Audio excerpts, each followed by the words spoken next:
President Trump signed his Energy Independence Executive Order today. It clearcuts through a swath of environmental regulations, including President Obama's Clean Power Plan, which rewarded states that invested in renewable energies like wind power.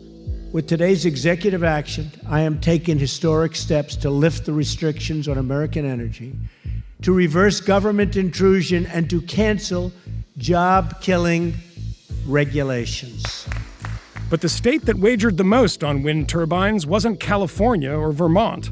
It was Iowa. And that bet has paid off in the form of a powerful local industry that won't take kindly to Trump's threats against it.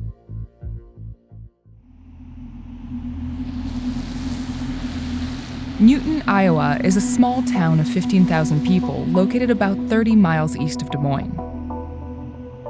In 2007, the wind blade manufacturer TPI Composites set up shop in Newton, bringing 500 new jobs along with it.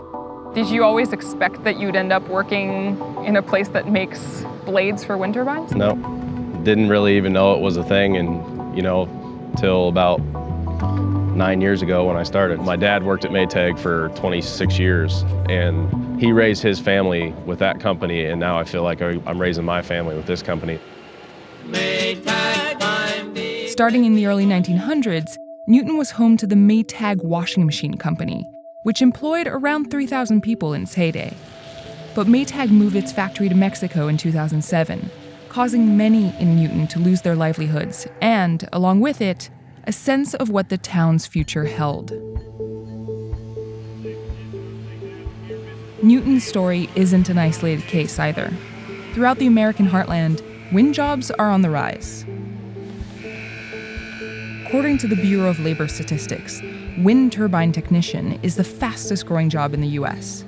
And most of those jobs are found in agricultural places, like this. Throughout much of the Midwest, the wind belt runs from Texas up through the Dakotas, and Iowa strategically is a great location to develop and logistically maneuver and distribute blades to various locations throughout that Midwestern wind belt. 4 out of the top 5 states are actually located throughout the Midwest in traditionally red districts, Republican communities.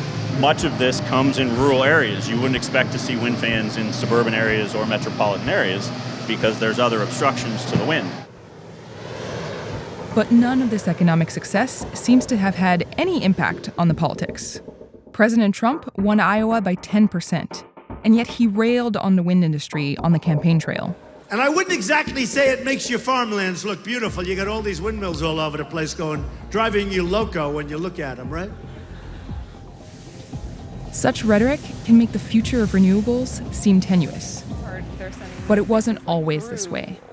Chuck Grassley has represented Iowa in the Senate for over 30 years, and he remembers when renewable energy wasn't so politically divisive. When this got started 30 years ago, it wasn't Republican or Democrats. We were running out of fossil fuels. Right. The frame of mind was that we got to do all we can to be energy independent. So that's where you dealt with every sort of alternative energy you can think of, and a tax incentive for it. Some of those tax incentives still exist. In 1992, Grassley sponsored the production tax credit, which cut costs for wind energy companies and gave them the momentum they needed to install more than 50,000 turbines across the US. The credit is scheduled to be phased out in 2020, though some are concerned that the current administration will attempt to accelerate that timeline. When tax credits for renewables expired in the past, construction of new installations dropped by up to 93%. And an industry-funded study projects that if the credit disappears again, 37,000 jobs could be lost. You've mentioned President Trump. Prior to his election, you were quoted as saying that if he ever attacked the wind industry, he would do so over your dead body. Do you still feel the same way now? Anybody that wants to cut short the phase out of wind energy, which will happen in 2020, let's say they want to get rambunctious and do it in 2017, 18, or 19, right. I think we can stop that. And I said it'd be over my dead body. I guess it's over my dead body.